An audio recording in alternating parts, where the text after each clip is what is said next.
Here we go. Well, welcome back, Jeff. Whereabouts are you at this point right now? We're in Vancouver right now, and we're been going to the Invictus Games. We went to the seated volleyball games last night. It was awesome, and so we're just in downtown Vancouver, and we're heading to the closing ceremonies for the Invictus Games in a couple hours from now, which is Nice. awesome. That's very exciting. So we can't keep you up for too long, right? All good. We got lots of. And, I'm really looking forward to catching up after we played the podcast there, and yeah. and I guess you're in, just like when we did this recording a few months back. You're back in Newfoundland, I should say, and I'm still out here on the West Coast, so another cross Canada. When actually I was thinking, okay, you'll be in Victoria or you'll be in Langford today, but now you're in Vancouver again. Yeah, we're just come over to go to the closing ceremonies of Invictus. We watched Ukraine and Great Britain in the volleyball seated volleyball finals last night, and they won the bronze medal, and it was a pretty emotional and powerful thing to watch. Yeah.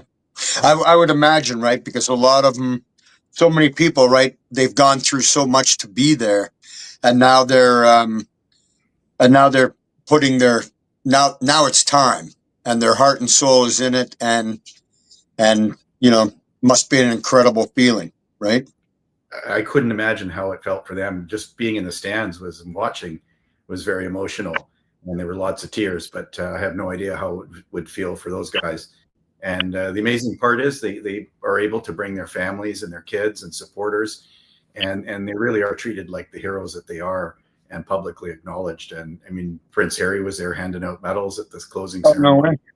And yeah, very powerful and heartwarming thing to see.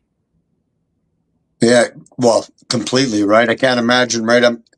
I'm sure it kind of makes it that much more, for the recipients to have Prince Harry there, or Oh yeah, it would be a very surreal moment as a Invictus athlete, I would think, right? I couldn't begin to imagine, but just it was almost overwhelming just to be an observer watching it. So I could only begin to imagine what they were experiencing, but it would all have been very good feelings, I think.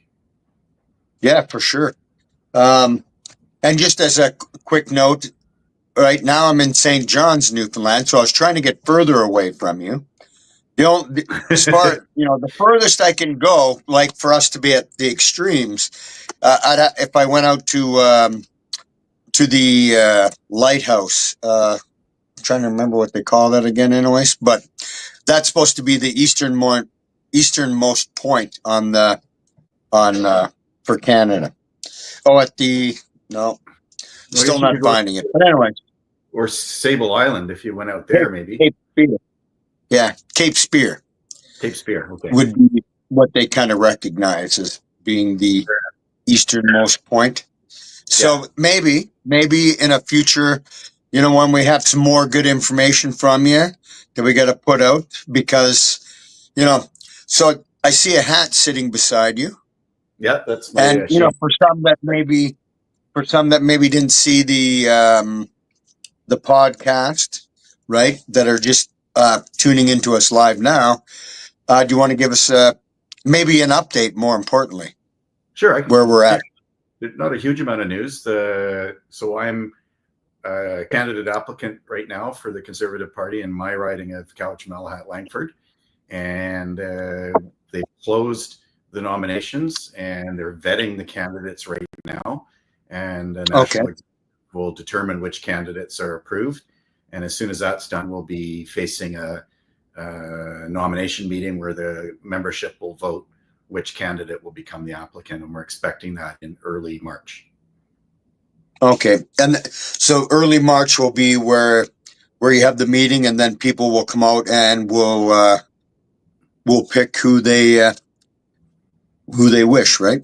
And that's Conservative members in that riding, correct? That's right, 100%. Yeah, Conservative ridings in the member conservative members in the riding, and then they'll come out and listen to the candidate nominees speak, and then they'll vote. And our campaign's doing well. We've got lots of momentum building, getting lots of support from across our riding. And I've been meeting with seniors and mill workers and veterans and young people and everybody, and listening and learning from them and hearing what's important to them in our riding.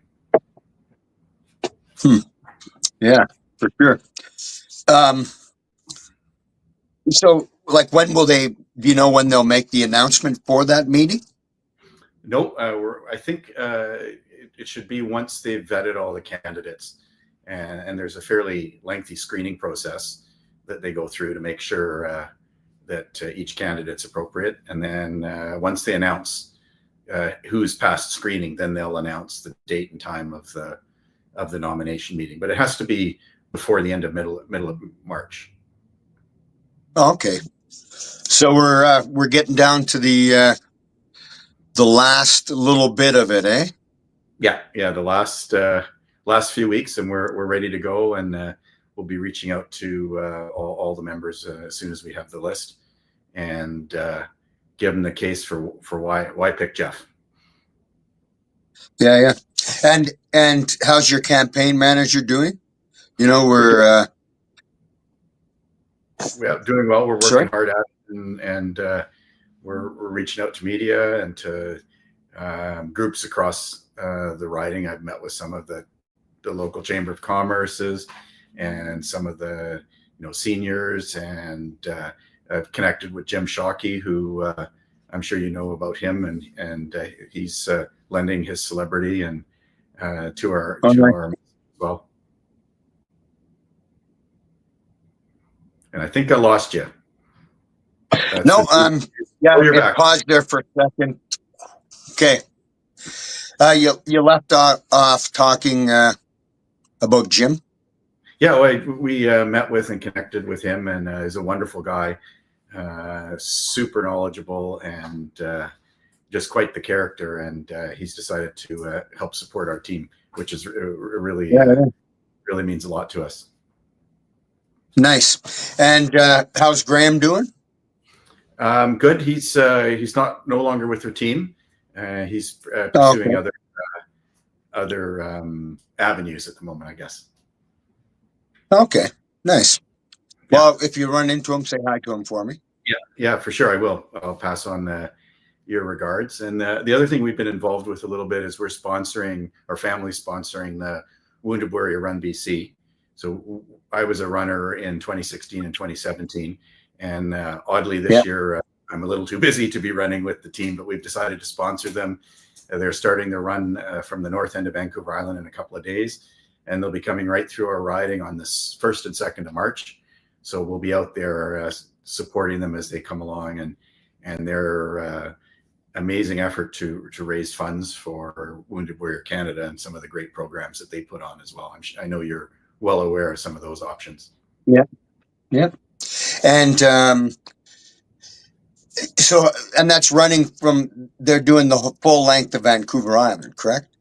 Yeah, it's 8 runners, 8 days, 800 kilometers relay style, and they stop at legions and community centers and different events along the way, and they connect with veterans, first responders across the island, and they're just bringing awareness for OSIs and raising funds. This year, their goal is $250,000, and I have no doubt they have an amazing executive that's running it, and a lady named Jay-Z, and they're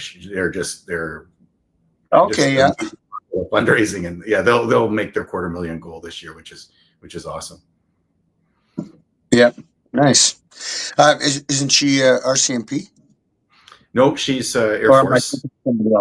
Oh, okay. Yeah, sorry. Yeah, no, but there's this year there's RCMP on the team that are running. There's base commanders running. They have an RCMP escort car that'll be escorting them the length of the island. I think that's the first year that's happened, where they've had I know the years that we only had a police or fire escort in through various municipalities. So this year they'll have a dedicated RCMP escort the entire route, which is amazing. Oh, nice. Very, very well. Well done for them, right? Yeah, no, it's A lot really safer for them, and it's it safer. draws attention as well, right? It draws attention and lets people know that it's a serious event, and they're beloved across the island. Yeah. Like the legions welcome them, and they all raise money in the different halls, and community centers along the way will receive them. So when they get into our riding, I'll be meeting up with them, and encouraging them along the way, and be there in support. Nice. And are you gonna? Because you're also involved a bit with the Langford Legion too. Yeah, is that correct? I'm a member at the Legion there, and they will be stopping at the Legion, and I'll be saying a few words there in support of the team. Yeah. There, and also in Shawnigan at the Legion there, I'll speak a little bit. It's our way of giving back.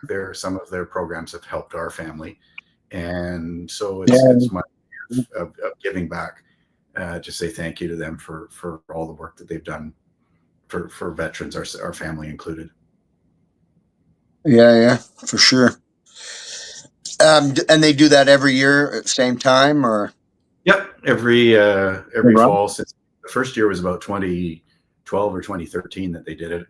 It started with just 3 guys living out the back of a pickup truck as they raised a few $1,000s coming down the length of the island, and now 10 or 12 years later, they're a huge team of supporters, a massive fundraising event, officially recognized by Wounded Warriors Canada, and they're raising now, like I said, they're aiming for $250,000 this year.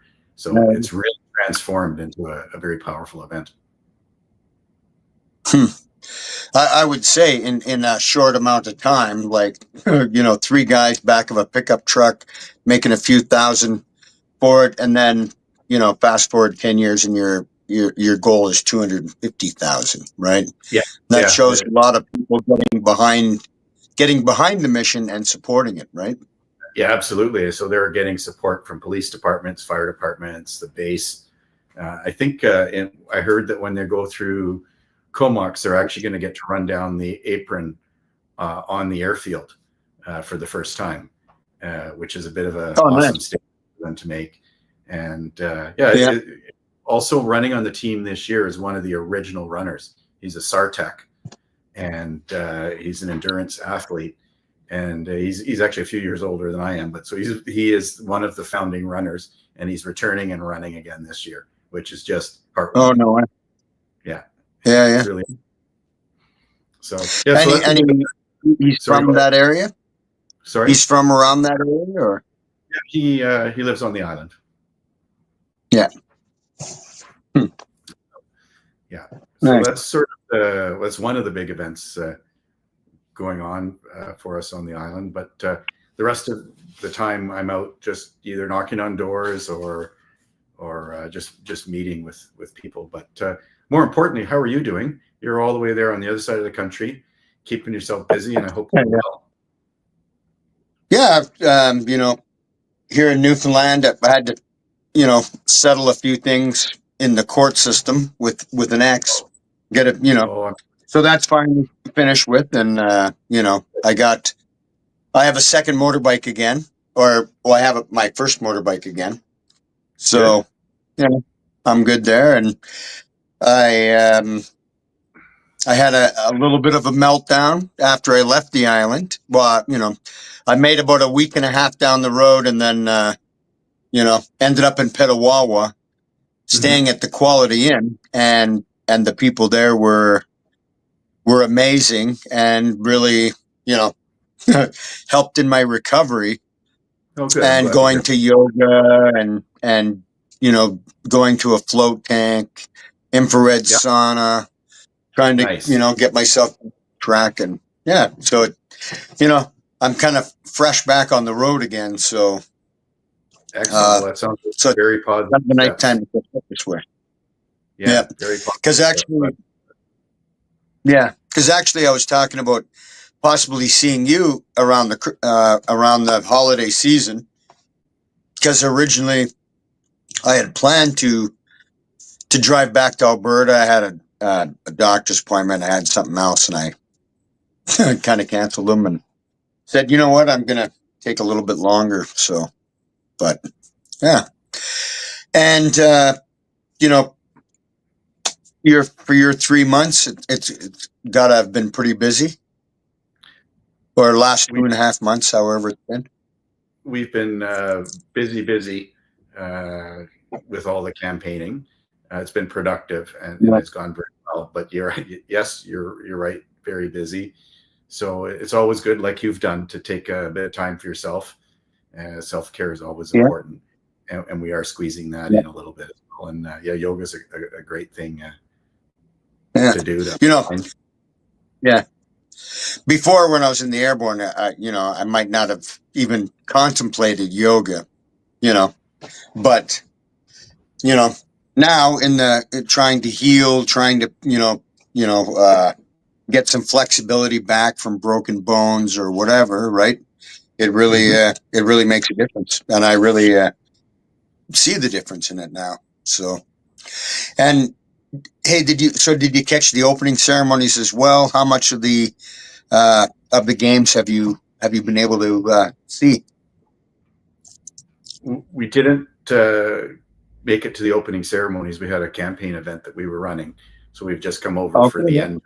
end of the games. But we did catch a few of the seated volleyball competition I was mentioning, and then the Yeah. opening ceremonies, and then we're back, or sorry, closing ceremonies, and then we're back to Victoria tomorrow, and home, and on to back to campaigning.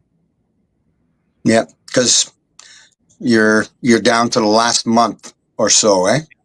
Yeah, we got about a month until that election, so we'll be focusing on and continuing our focus on connecting with all of the party members who will be coming out to the vote once we have Yeah. that list. And yeah, so it keeps us busy, but we're enjoying it, and it's so far it's going well, but you never know, right? Nice. And how it'll go. Yeah. And just to kind of backtrack a little bit, to go back to the Invictus Games, Yeah. what's it like to be a veteran and being there and watching your brothers and sisters compete, overcome the obstacles that they had to in order to be at the games? It's very moving. I shed a lot of tears because you feel, and I like your words. You say your brothers and sisters. We watched Nigeria, Brazil, Ukraine, Great Britain, and different other Yeah, yeah. teams. And they're all brothers and sisters. It doesn't really matter what flag they're under. I watched one race on the at the Veterans Village swimming race, and the one guy was struggling. He was way behind all the others. Didn't have the same capability, but everybody cheered him on. They waited for him to finish the race. They swam over and embraced him, and it was just the camaraderie and the sportsmanship is at a level that you can't imagine. You don't even see that in other sporting events, how supportive the competitors are, because they are all brothers and sisters. Yeah, they've all gone through similar stuff, but they've all signed a dotted line that said, "I'm willing to give my life for my country." Right, Yeah. and that's a little bit of a different kind of people, right? And so kind of operate different too, right?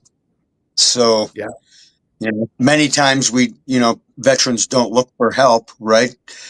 But then other veterans coming in to give the help. So I think also it helps them normalize. So, for example, in the seated volleyball games, a lot of guys had some very visible injuries, and I'm sure there were many that had a lot of invisible injuries there as well. But yeah, for them, it was time just to be normal, to be not worry about their injuries. They could compete with each other regardless of the types of injuries that they had, and be, like you said, brothers and sisters, and face a challenge together. That's a positive challenge. In this case, the seated volleyball competition, and ultimately we watched Prince Harry handing out the gold medals to the Brazilian team. In this case, won the gold, and it was really emotional to watch him embrace and shake hands with each of the gold medal athletes. Very touching.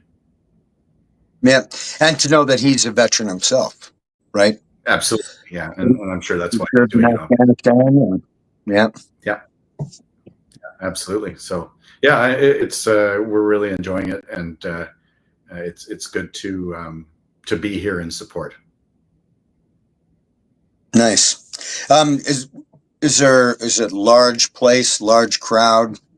You know, it's at the closing ceremonies are at Rogers Place.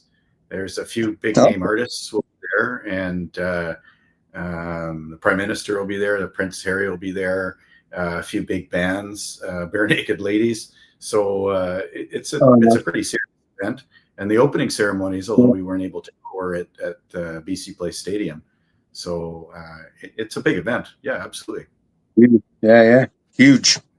And well, just to say, even as a veteran and with issues sometimes for some, say, and for the veteran or for the athletes too, it's got to be that amount of people, right? Because that's not really what they're used to, right? It's all being part of the cog in a wheel, and we're all one, and we don't. And now they're kind of they're highlighted, thousands upon thousands of people are watching, millions of people are watching them, right? Yeah, absolutely. Yeah, they're on TV around the world and across the internet, and and they're it's a really good opportunity for them to feel connected with each other and really not worry maybe for a few minutes about whatever challenges that they might be facing. And then the other thing that I found heartwarming is when you're going through town and you'll see somebody with a jacket on, Invictus Games jacket, and Brazil or Ukraine or whatever country they're from, and they're with their spouse and their kids, and they're able to come here and have a bit of a break. So it's more than just for the athletes as well. It's for their families, and they deserve it as much as the athletes do, I think. Yeah, for sure, right? Yeah. So is this the first time you've ever seen, like, you've been to an Invictus Games, or? Yeah, it's the first time, and which is why we made the effort to come over. So, are you heading back out this way to BC? Because we always have a room available for you next time you're all the way out here. I know it's a long haul. Well, that would work. I'm probably looking at kind of like the end of March. I'm just kind of trying to take things that it could be around a time frame there, right? Yeah, that sounds perfect. You said mid-March. You're always welcome to stay with us, and maybe we'll do another podcast where we're actually in the same room. Yeah. Whether it's in Victoria or Vancouver, right? Because then they'll have the equipment, but we can. But either way, it would be really nice to, say at the end of March or something, to catch up with you, or mid-March, all depending on when I get out of here, or make it to the West Coast. But you'll make it back soon enough, and I'll be the candidate by then, so we'll have a slightly different perspective, and we'll be into campaigning for the election, the actual election. Yeah, exactly. And then get to work, roll the sleeves up, and problem solve and steer that ship. Right? We're working on that. And how's Spark doing? Well, I don't know if you can hear her. She was snoring, kind of. Oh, perfect. Oh, there we go. Nice. Hi, Spark. Yeah, looking very peaceful. Yeah, she's relaxing. Looks like she's doing downward dog there, doing her dog yoga. Yeah. She ended up going to yoga with me, so that worked out well. Perfect. That's good for both of you. Well, actually, Yeah. Just seeing some of the stuff come up on the chat. Were you noticing that, or Yeah, I'm not. I don't have my. I'm gonna go into comments? So just Rob Lalonde had said, "Hey, bro, Jacqueline Mooney. I thought you were coming back west, Mike. That'll be a little bit later. Couple great men on the screen right now, right? Nice. Thank you to whoever that was. Yeah, that was Jacqueline Mooney. Jim McLeod, brother Mike Rude, Jeff Kibble from Angel Campbell. Mm-hmm. But now I got to figure out how to get. Oh, am I back in? Hold on. This is the hard part. Figuring out to go back from the comments.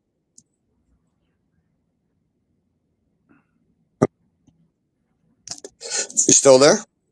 Yeah, I'm still I'm trying here. to find my way in. I went over to the chat thing, and now I'm trying to get back here. I do want to make one small correction to the video that the podcast that we posted. I was trying to remember my friend Paul's name, and I kept saying Paul Young. It's Paul Nichols. So Yeah, apologies to yeah. Paul. See, I was just yeah, I'm having glad you. brain locked out, but it was Paul Nichols, not Young. Yeah, but I knew it wasn't Young, or at least I was sure it wasn't Young. But now that we know, now that you say it, it's like, yeah, for sure, Nichols. Oh, it was a And live recording. it's kind of funny how small of a world it is, right? Like, the lady that organized, right? Your campaign manager organized his ride, correct? Yeah, Something like that. And your wife was rider zero, correct? that's right. Yeah. I'll also have to send you the Yeah, pictures of that for the first yeah. time in many years. That would be awesome. Yeah. We'll put that up on the page. Yeah, we'll get that. That was quite a remarkable thing he did, right? I mean, and that in itself, I can't imagine how much organization that takes, right? I mean, it's one thing to get go to the gas station and get diesel fuel. It's another thing to go get bales of hay or bales of straw. Looking after your horses on the road. Mm-hmm.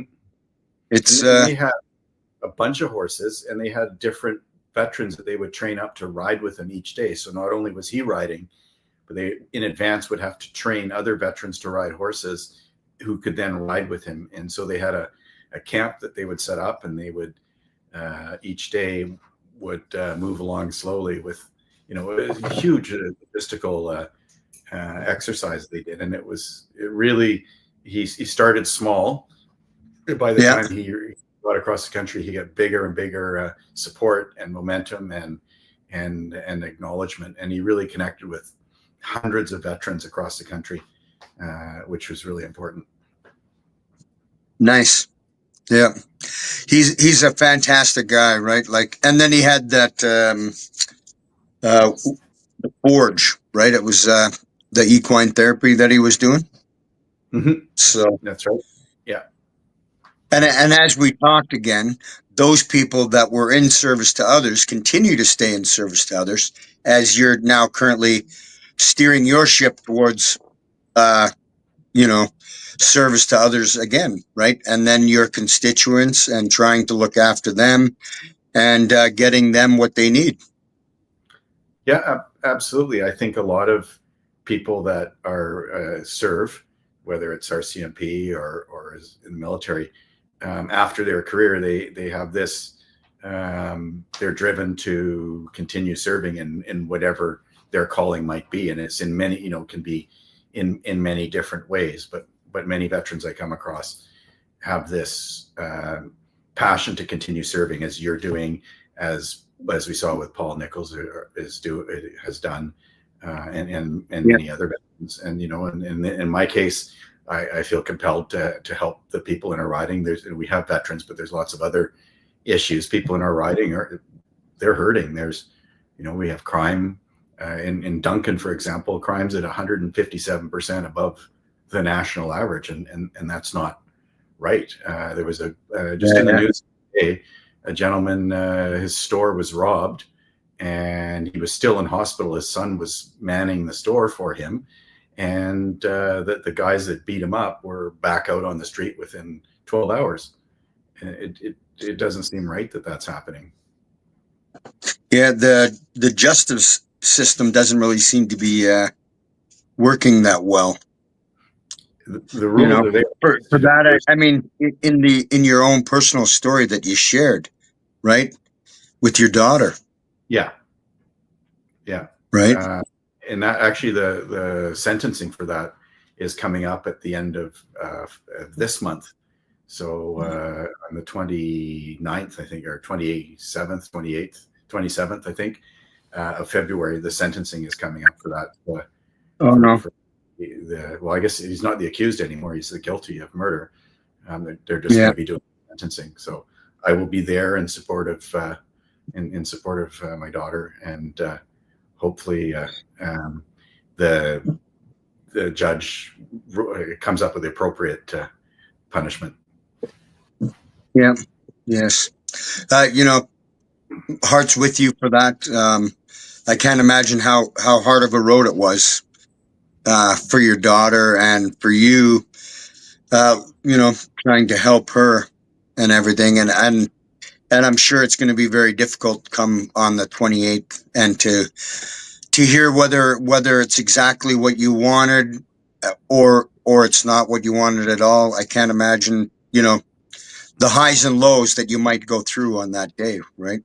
Yeah, and I can't imagine what she'll be going through, but we'll be there to support her, and whatever the judge comes up with, I'm sure will be the right answer. He has more knowledge of what the appropriate sentence should be, so we'll defer to his guidance. He did very well, I thought, from a layperson watching.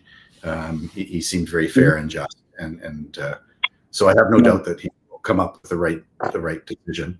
And and it's not just the crime issues in our riding, and in fact, it's not just our riding, but people are having a hard time paying their grocery bills and putting fuel in their truck, like you're having to do. The taxes are just clobbering people. So we're hoping to bring change with tax relief and get our laws enforced and get make it so people can better afford their groceries. I'm sure you've been to the grocery store like everybody else and look at your grocery bill, and it's considering the possibility and the wealth that we have in this country, our costs should not be like they are. Yep. And I think of all, some of the places that are going to feel it the worst. I mean, Vancouver Island in itself, I think, high prices, everything there. And then you think about all the rural folks, right? Like the coast of Labrador, right? All the small communities that they get their food shipped in on the last ship of the year. And then besides flying stuff in, that's what they get, right?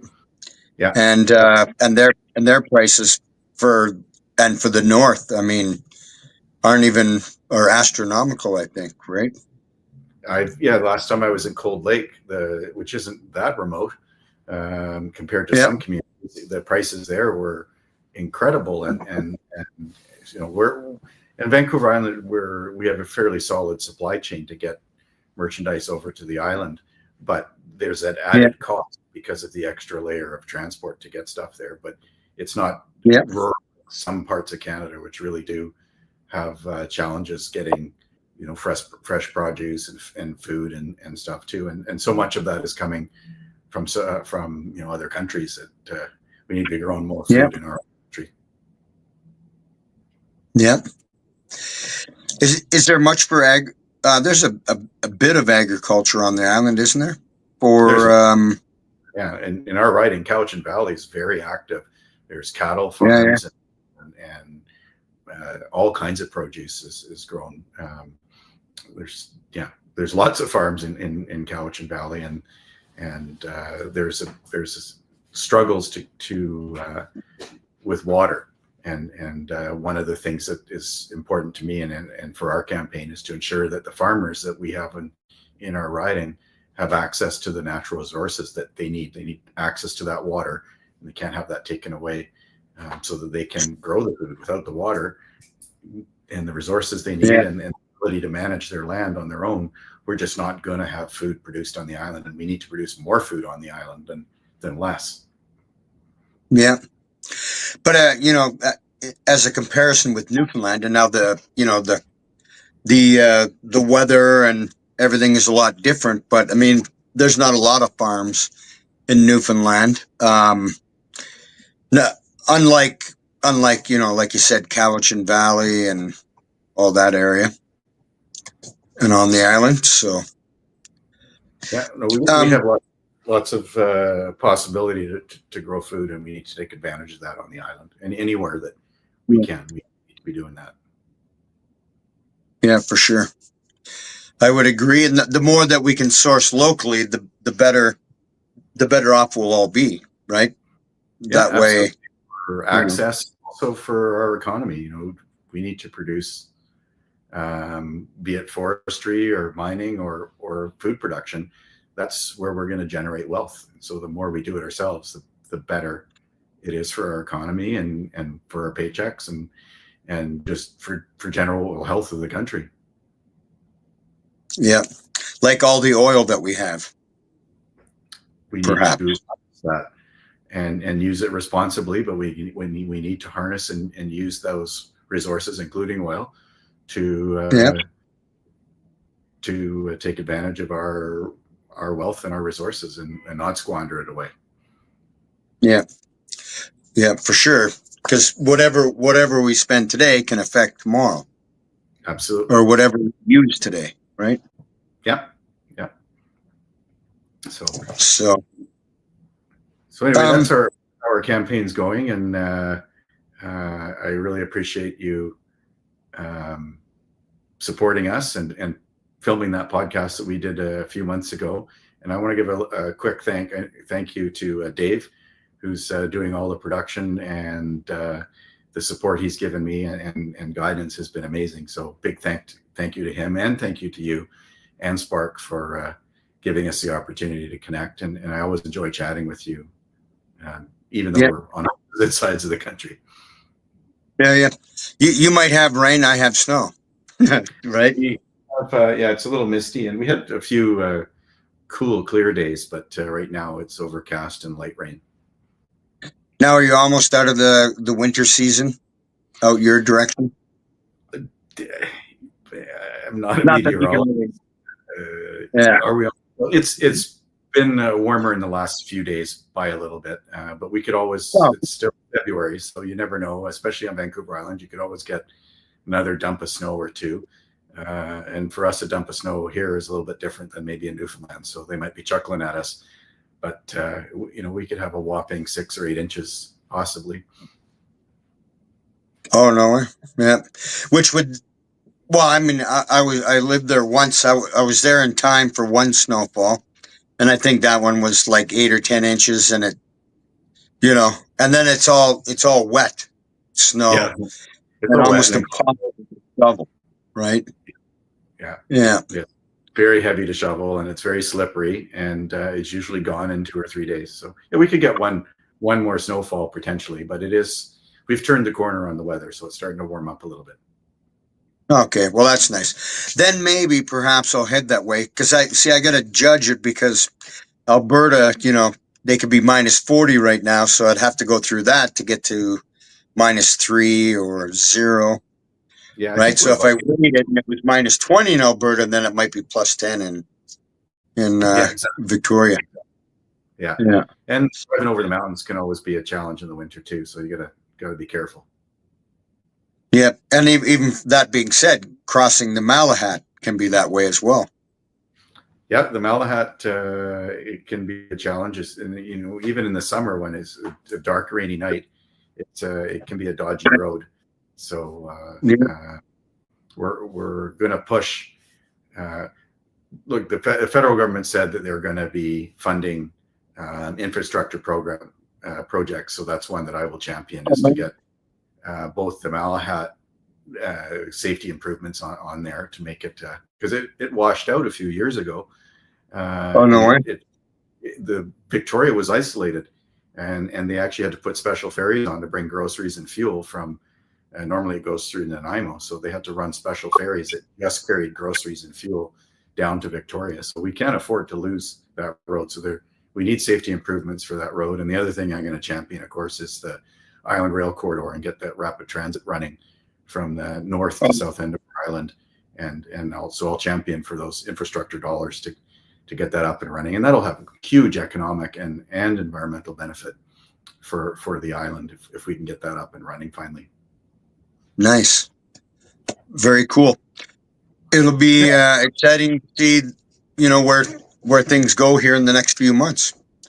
Yeah, well, especially let's do an update, in say end of March, sometime like that, and do a little catch up, and then I hope that we're going to see you out here. Maybe it'll be spring by the time you come out here, but we'll connect when you're out this way, be it at Dave's studio or in Victoria.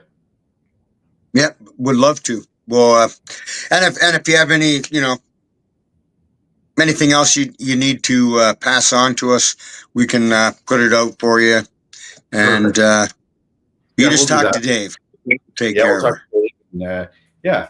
So we'll do that for sure. I'll send you those pictures that I promised. And I don't mean to be rude and cut you off, but we're off to the Invictus closing ceremonies shortly. We don't want to keep you waiting. So have a great night and enjoy yourself. Yeah, thanks very much. Watch your and enjoy the moment. I will enjoy it, and you look after yourself and you look after Spark, and remember to take time for yourself. Keep doing your yoga, stay well, and my phone is always open. At anytime you want to chat, get something off your chest or rant, you're always welcome to phone and share that with me. All right, sounds good. I'll try not to thank you, Dave. Well, thanks. Actually, I don't know, but I know you can hear me. So you take care. All right, you too. Take care. Enjoy the closing ceremonies, and Godspeed in your going forward as a nominee. Awesome. Thank you so much, Mike. And thoughts and prayers are with you, and you stay safe. All right, you too. Take care.